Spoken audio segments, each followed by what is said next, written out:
Durante séculos, a pólvora negra foi o explosivo mais potente disponível. Ela podia lançar bolas de canhão, mas não era eficaz para a maioria dos projetos de mineração e de construção de rodovia. Ela era fraca demais para despedaçar rochas. Em 1846, um químico italiano chamado Ascanio Sobrero sintetizou um novo explosivo, a nitroglicerina. Esse líquido oleoso era pelo menos 1000 vezes mais poderoso que a pólvora negra. Ele conseguia despedaçar rochas com facilidade. Infelizmente, a nitroglicerina era instável. Se você a deixasse cair de uma pequena altura, ela explodia. Se ela se aquecesse demais, explodia. Se ela se esfriasse demais, explodia. Mesmo se ela fosse colocada em um quarto fresco, escuro e sozinha, ela acabaria explodindo. A maioria dos países baniu seu transporte e muitos baniram sua fabricação. Em 1860, um cientista sueco chamado Alfred Nobel começou a tentar estabilizar a nitroglicerina. Após 7 anos de experimentação, ele alcançou seu objetivo ao fazer com que uma substância quase sem valor, conhecida como diatomito ou Kieselguhr, absorvesse a nitroglicerina. O diatomito é uma rocha porosa que, ao ser esfarelada, vira em um pó fino. Quando misturado ao diatomito, a nitroglicerina é absorvida por ele. E a massa resultante pode ser modelada em formato de bastão. Nessa forma, a nitroglicerina ficava muito mais estável. Ela podia ser armazenada, transportada e utilizada seguramente sem perder sua potência explosiva. Nobel deu à combinação de nitroglicerina e diatomito o nome de dinamite. Dinamite mudou o mundo. Também enriqueceu o Nobel. Sem um estabilizador, a nitroglicerina era arriscada demais para ter valor comercial, como Ascanio Sobrero constatou. Quando utilizado sozinho, o estabilizador diatomito tinha pouco valor. Porém, a combinação dos dois componentes fez da dinamite algo transformador e valioso. De um modo similar, a combinação do Evangelho de Jesus Cristo e a Igreja de Jesus Cristo dos Santos dos Últimos Dias nos proporciona benefícios poderosos e transformadores. O Evangelho é perfeito, mas é necessário que haja uma igreja divinamente comissionada para pregá-lo, manter sua pureza e administrar suas ordenanças sagradas com o poder e autoridade do Salvador. Observe a combinação do Evangelho do Salvador com sua igreja, conforme estabelecida por Alma, um dos profetas do livro de Mórmon. A igreja era responsável por não pregar nada, senão arrependimento e fé no Senhor, que redimiria seu povo. Utilizando a autoridade de Deus, e a igreja era responsável por administrar a ordenança do batismo em nome do Senhor, como um testemunho de que haviam feito convênio com ele de servi-lo e guardar seus mandamentos. As pessoas que eram batizadas tomavam sobre si o nome de Jesus Cristo, filiavam-se à sua igreja e lhes era prometido grande poder por meio de uma manifestação do Espírito.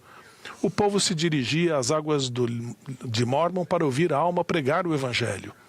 Embora eles reverenciassem aquelas águas e a floresta ao redor, a Igreja do Senhor não era um local ou um edifício, nem é hoje.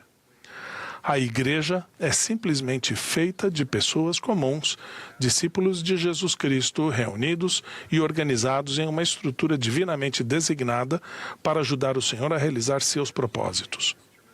A igreja é um instrumento pelo qual aprendemos sobre o papel central de Jesus Cristo no plano do Pai Celestial. A igreja oferece o caminho autorizado para que as pessoas participem de ordenanças e façam convênios duradouros com Deus. Guardar esses convênios nos aproxima de Deus, dá-nos acesso ao seu poder e nos transforma naquilo que Ele deseja que nos tornemos. Assim como a dinamite, sem a nitroglicerina não é nada especial. A Igreja do Salvador só é especial se estiver edificada sobre seu Evangelho. Sem o Evangelho do Salvador e a autoridade para administrar suas ordenanças, a igreja não é especial. Sem o efeito estabilizador do diatomito, era limitado o valor da nitroglicerina como explosivo. Conforme temos visto no decorrer da história, sem a Igreja do Senhor, a compreensão que a humanidade tinha a respeito do evangelho dele era instável, propensa ao desvio doutrinário, sujeita à influência de diferentes religiões, culturas e filosofias. Uma mistura dessas influências manifestou-se em todas as dispensações até esta última. Embora o Evangelho tenha sido inicialmente revelado em sua pureza, a interpretação e a aplicação desse Evangelho gradualmente assumiram uma forma de religiosidade que carecia de poder, porque a estrutura divinamente autorizada estava ausente.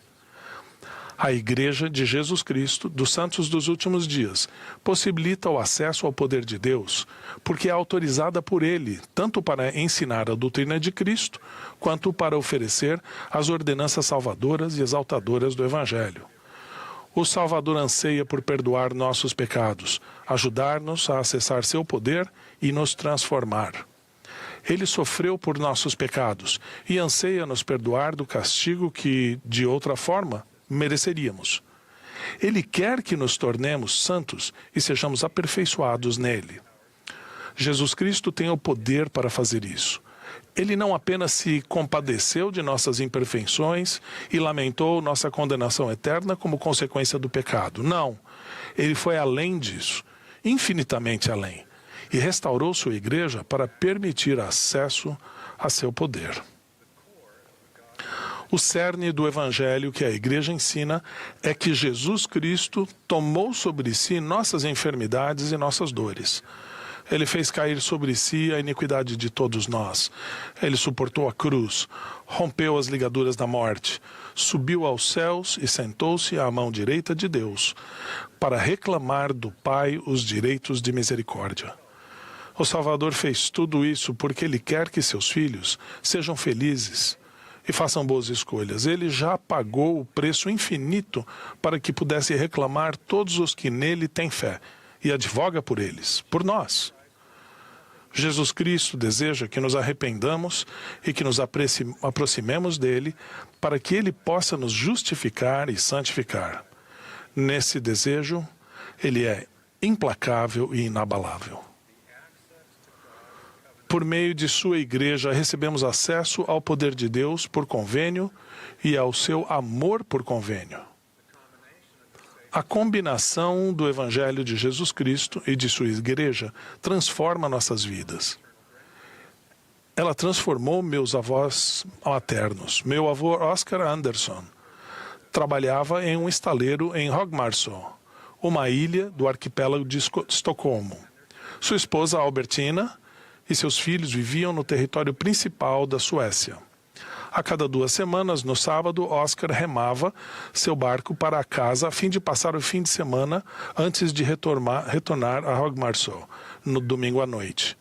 Certo dia, enquanto estava em Högmarsö, ele ouviu 2 missionários norte-americanos pregarem o evangelho restaurado de Jesus Cristo. Oscar sentiu que o que ouviu era pura verdade e foi tomado por uma alegria indescritível. Quando voltou para casa, Oscar contou, entusiasmado, a Albertina tudo sobre os missionários. Ele explicou que acreditava no que eles ensinaram, pediu que ela lesse os folhetos que eles lhe deram e disse que não achava que nenhum dos seus futuros filhos deveria ser batizado quando bebê. A Albertina ficou furiosa e jogou os folhetos no lixo. Poucas palavras foram trocadas entre eles antes que Oscar voltar para o trabalho no domingo à noite. Assim que ele partiu, Albertina recuperou os folhetos. Ela comparou cuidadosamente a doutrina contida neles aos ensinamentos de sua Bíblia desgastada. Ficou surpresa ao sentir que o que leu era verdade. Quando Oscar voltou para casa, foi calorosamente recebido, assim como a cópia do livro de Mórmon que trouxe consigo.